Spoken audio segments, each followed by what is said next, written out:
Good morning.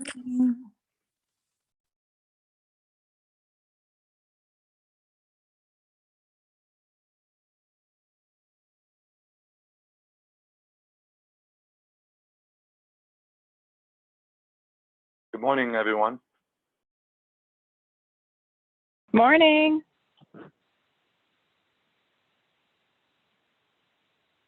I love that enthusiastic voice this morning. Thanks. It's Krista. Hi, Krista. Hey, It's Krista. Nate. Hey, Krista. Hey, Nate. How are you guys doing?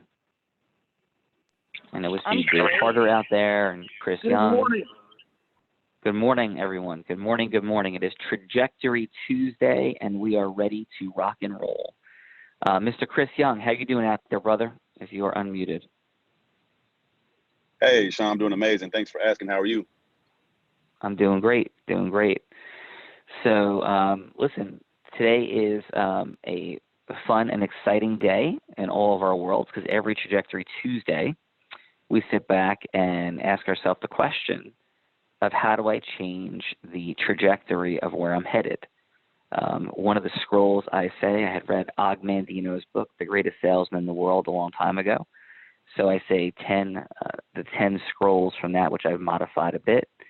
And the 8th scroll that I say twice in the morning, twice at night, is today I multiply my value and my ecosystem's value 100-fold. Today, I multiply my and my ecosystem's value 100-fold.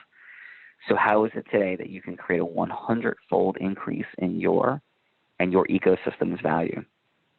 And you may have an answer that pops in immediately.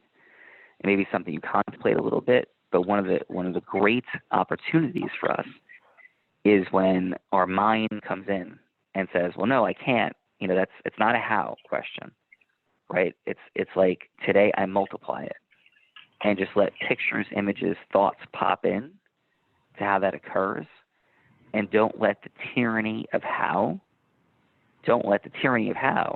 disrupt that from coming in.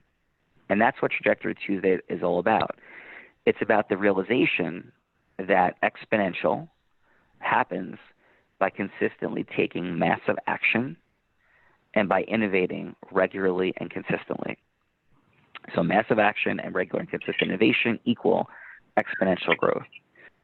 So today I have the honor and privilege of speaking at Pace Law School, and I'm going to be going on a little bit of a law school tour because there's such a need and opportunity for those folks to walk through the journey of knowingness and its disruption and where it ultimately leads. So last night, this morning, I had the privilege as well of putting together a slide deck for the PowerPoint of what I'm going to be delivering. And it took me through an interesting journey as I reflected being within the seats of those folks. And I had a great question the other day. I believe it was Michael or Nate that asked, how long do things take and how we get there. And it was an odd and interesting timing because I was this week going into, my first law school talk in a very long time. And I'm going to go on a series of the local law school talks. There's 15 local law schools, and we're in conversations with many of them about launching this little mini tour. And it was I was contemplating that journey, and I want to share with you one of the myths that I had, and it's something that we talk about, but really to have this land. So I was thinking about the day, September 6th of 1995, when Cal Ripken Jr. Broke Lou Gehrig's record. And the reason I remember that day so specifically is because it's the day that I got a job offer from Lenz Goldman and Spitzer, the law firm that was my number one choice. It wasn't the highest paid law firm in New Jersey. It was actually the third highest paid. I had turned down numbers 1 and 2. Well, actually, I hadn't turned them down yet. I had offers from them, but I was hoping to turn them down to take a job at Lenz. And when that phone call came in, I was sitting in my room. It literally happened as the 5th inning occurred, so the game was official, and Cal Ripken was out to thunderous applause from the crowd. And I, had been so excited about that process. I was a huge sports fan, and I was very wired into it. And it was just a very emotional moment for me as Steve, the managing partner from Lenz, called me and offered me the job. And it just was an incredibly memorable day. And I remember on that day, I knew three things. One, I knew that law school and Columbia University had prepared me to succeed in my career as an attorney. 2, I knew that partners at the law firm equaled caring mentors that would guide me to my success in any way that I didn't know and law school hadn't prepared me for. And 3, in my mind, I equaled just work hard and do what the partners tell me. And that's what I knew on September 6th of 1995 to be correct. In January of 1997, I knew that all 3 of those things were completely wrong. I sat in my office. It was 6 p.m. I was 13 hours into my workday. I had, on that morning, as I did every morning, turned the lights on at Wilentz on the 9th floor of 90 Woodbridge Center Drive after walking from my small apartment into the office building. And it was 13 hours later, and the ritual that had begun was continuing in my office. I sat there with 5 associates. We were all complaining and realizing that we were unhappy and felt oppressed and felt like there was no place for us to go. But most sadly, we believed it was somebody else's fault. I believed it was somebody else's responsibility. I sat there thinking that these partners who are supposed to be my mentors are not. I'm not being guided. I'm not being told what to do. And they don't care about me the way that I had hoped and wished they would. I also realized that nobody was coming to rescue me.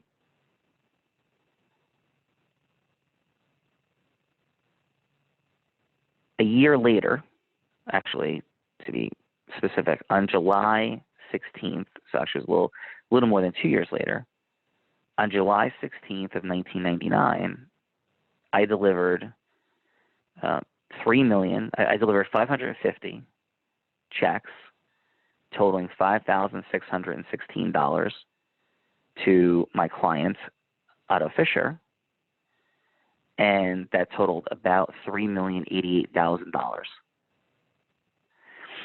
I was in the process of defeating New Jersey's most recognized commercial litigation attorney and crushing his lies and distortion. I was the #1 filing law firm in the state of New Jersey in terms of recovering money for doctors from insurance companies. And I was unblinded, meaning that I knew that I, along with everybody else, didn't see what we didn't see. At the very least, on July 16th of 1999, I knew that there was a mechanism and a way to create massive acceleration at will. Right? And so today, as we are on this phone call in 2019, and it's on this Trajectory Tuesday, all of those same things are available to you and I.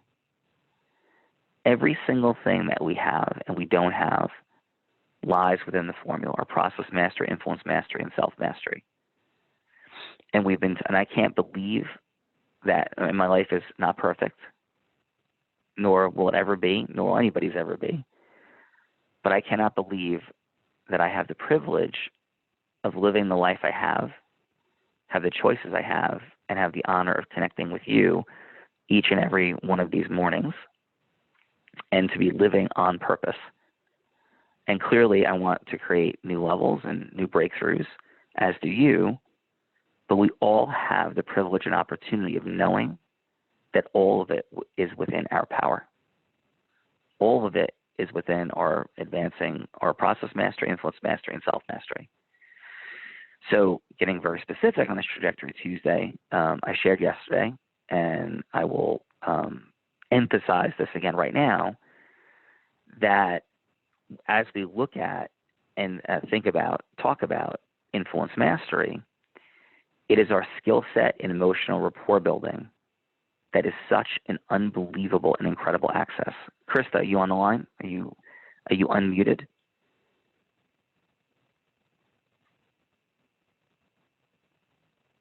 Sure. Can you guys hear me okay out there or no? Yeah, we Yep, can hear I you. can hear you. Good, okay. All right, enough. We lost Krista. Okay.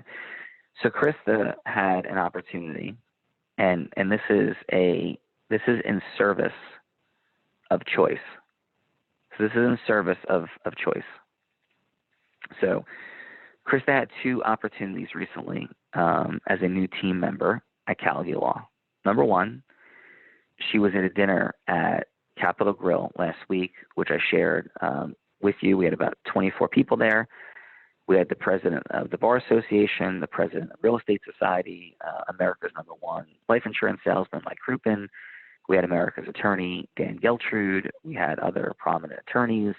We had the head of continuing legal education in the state of New Jersey for attorneys and others. And there was such an incredible, magical, energetic feeling where even the most closed off people in the beginning were leaving, seeing their future in the people in that room, and candidly seeing their future in me and this work. So Krista leaves that meeting very clear on the power of the results formula. But yesterday, she had an even more powerful experience. She went to a meeting with two of our doctor clients, and she went with another teammate at Calgary Law. And this person is well-meaning, well-intentioned, and a kind and caring individual that she went with. He is one of the hardest working, most loyal in terms of, his perception of his own integrity, the hours that he puts in, and attempting to create just what he perceives consistently to be the greatest contributions that he can make to the firm. Okay. The meeting ended in a completely opposite fashion of the Capitol Grill. There was no seeing their future in us, even though they've been clients for about 7 years. There was no emotional and energetic transportation. There was no purpose-filled outcome. There was really nothing. And the reason is, despite the fact that the person that she went with has been exposed for a solid 7+ years to the results formula, the fact that this person does work hard and does have great pride in his work ethic and the time spent, there has been a knowingness block to realizing how far away from mastery he is in integrity-based human influence, and how much he could gain through the 10 indispensable elements, how far off his listening is, and his emotional and energetic transportation, and how in his head and not in his heart he is, and how that results in surface rapport that goes nowhere, even though he could recite the 4 steps and the 10 elements verbatim. So I share that on this Trajectory Tuesday, right? On this Trajectory Tuesday, to give you the stark reality that there is a choice. There's a choice to passively listen. There is a choice to stay within your own distorted truth. There is a choice to make this program into something each and every day that you come to because you feel some connection. And maybe for some, you feel some significance because you're like, yep, I know that. Yep, I know that. Yep, I know that. But the risk is massive. The risk is wasting your time, your money, and your energy. The risk is 7 years later thinking that, well, it's just who I am. And, I know the steps, I know the elements, but, it's just me. And this energy thing, I'm not really comfortable in exploring the energies. I'm not really comfortable in thinking about all this. And I'm just going to show up, work hard, put in long hours, and it's all going to work out. Had I thought that, or had I not become unblinded to that fallacy in January of 1997, my life would look nothing like it does. And by the way, there's no blame or judgment towards that person. In fact, I love him. He's a wonderful and beautiful human being, and I'm grateful for him. I'm also frustrated. I also get disappointed and exhausted. I also believe that he wants more. But it remains remarkable to me how people ignore the distinctions of the formula, how people ignore measuring on a daily basis their improvements, how people can be around the formula and see it as something external, not internal and a part of them. They could see it as separate, kind of like ideas and tips, like something they pick up and put down versus something that is a part of them. And that choice every day is yours. Every day. Is this a part of you? Is this becoming just a part of how you realize that you can give the gift to other people of hearing them, listening to them, sharing your energy with them, your leadership, having them see their future in you and your integrity? Or does our fear stop us? Does it prevent us from trying this on? Does it prevent us from taking the training wheels off and falling and getting a bloody nose and feeling uncomfortable and having people look at us like, what are you talking about? Like, those moments have to happen for us to get to the other side of being true masters of integrity-based human influence, because without the integrity-based human influence skill set rising, the process mastery, our ecosystem mergers and frictionlessness become incredibly difficult to achieve because we can't get people to say yes to our ideas and plans that would benefit both them and us. So on this Trajectory Tuesday, the bottom line breakthrough moment or moment of access for us is that choice of truly committing to mastery with our integrity-based human influence. And I will share with you that all the things we want is on the other side of that choice, and it compounds over time. And we go through an arduous phase, then we move into momentum and abundance. And it is I say it all the time, if you heard me in Utah, or if you heard me anywhere else, I say it all the time. It is the most attainable superpower. And I would be lying if I didn't say that when I walk into a room, I walk into any situation, and I am clear that I am the person that once I understand the outcome, that has by far in any room I ever walk into, the greatest ability and likelihood to make that outcome happen. That is an incredible feeling to have. I'm grateful for it. I'm humbled by it. I feel like it's a privilege. I thank God for it. And it feels amazing. And that access is sitting right there available to all of you. So on this Trajectory Tuesday, do we have any thoughts, comments, wins to share, questions, anything? The line is open.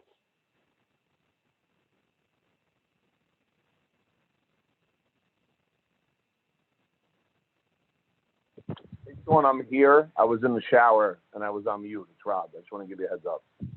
All right, Rob, I am incredibly grateful that I am aware that you were in the shower. The entire team is excited and thrilled That is a picture I will carry with me throughout the day with great joy, excitement, enthusiasm. So thank you, brother. I just wanted to share something and disrupt and just get the momentum going. All right. So, hey, Rob. Yes. Hey, brother. Yes. So just real quick, it is the ambassador results. It is the one and only formerly Big Sugar, Mr. Rob Gill. So, hey, Rob, I want to honor you. For those that were, again, out in Utah, Norris Cole, two-time NBA champion from Miami Heat, was hanging yesterday at Epic with Rob. And I had the privilege and opportunity to hang with Rob and Norris for a while. And it was an outstanding day. And I am just super proud of you, Rob, and your acceleration. Any thoughts, questions, wins, shares from your side of the world, brother? Yeah, I think that I'm not understanding necessarily what happened yesterday, but my initial reaction and tying it into today is one of the things that whenever I feel, and maybe it's something I've just developed internally, but whenever I feel a sense of fear or a sense of over-the-top knowingness, I try my best to do the opposite. That's when I'm on my own. I have the good fortune of being coached by Sean a lot, so he could point things out to me a lot faster. But even when I'm on my own, and I always want to be able to make sure that I could have an impact beyond me and what's best for everybody. And I think that is a way to really kind of dig deep. And I'm not really sure what happened yesterday, other than that I understand when you say knowingness, and small successes are, hey, listen, getting to get to know Norris and the first time he was going to come in, the flight was canceled the night before, but I stuck with it. And then the flight did eventually happen yesterday, and it was really unpredictable within 36 hours.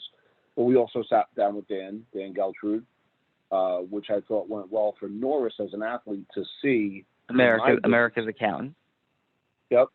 And I think for an athlete where they're always bombarded with somebody trying to sell them something, to be able to see the accountant, the planner, and obviously the law firm, i.e. Sean, all on the same page for the benefit of the athlete while reducing all the fees, that doesn't happen without understanding the indispensable elements first. And without being a fan first and meaning it, though. Yeah. And by the way, not just relying on that one ecosystem, building a whole bunch of others during the time, and then eventually the universe brought it here based on the principles that we follow. Yeah. So that's all I wanted to share about that. Yeah, and so very simply, Rob, what happened yesterday was nothing bad, but something awful. So it was nothing bad, but it was something awful. It was just a meeting that was flat and lifeless. And, Krista and this other person went and had lunch with a couple of our doctor clients. And, we just collect money for them, and it's a great account, but they don't see their future in us. There's not a deep connection. It's not like you and I. It's not like, Dan and I and you, and it's not like Chris, Dan and I and you, and, like all these teammates. There's just no relationship. It's transactional. They're happy. They're pleased with the work we do, but that's it. And that's never the outcome. They're not raving fans. And they're not clear on the results formula. They don't see, so they're not. We have hundreds of doctor clients, and what I'm confronting is the disruption to make sure that our clients are receiving the massive benefit from everything that we're doing on this end, our legal clients. And there's a gap in our communication, expertise, and assimilation to the formula for some people, and I'm creating disruption, and I'm taking care of that. But it was the key point was that we could be around this for a long time. We could think we know it. We could think we're working on it. And we could have minor distinctions missing, like emotional and energetic transportation, the depth of listening, and have massive challenges. We even had a moment yesterday where I said, Rob, and I looked at you because I was creating emotional rapport with Norris, listening to him, and you jumped in to answer the question for him and started rattling off the things that had happened. And I looked at you and said, Rob, because at that moment, those answers weren't what I cared about or needed. I was trying to let Norris talk and connect with me. Does that make sense? Totally. 100%. Yeah. So, but you know that, and you got it in a nanosecond, and other people are still struggling with that. So the mastery is about knowing where you are in emotional rapport building and the integrity-based human influence, and just drilling down into that in this Trajectory Tuesday. And once you have the ability, and you need other abilities, but the starter point is the ability to have people open up to you. Relationships are built on people sharing. Relationships are built on the unfolding of people telling with you and talking to you about things they don't normally talk to other people about. You Yes. know this is working and succeeding when people are like, I just have to tell you. In fact, I don't know why I'm saying this, but I don't normally say this, or I just feel so comfortable. This is like amazing. Like, that's when emotional rapport is sticking. When energetically and physically their words, their vocal qualities start shifting, and they start saying things like that and acting that way. That's what we have. So, with that said, any final questions, thoughts, or comments? Hey, it is Trajectory Tuesday. Let's have an amazing day and go get it. Build some emotional rapport all over the place. Thanks. Thanks, Sean. Thanks, Sean. Thanks, Sean.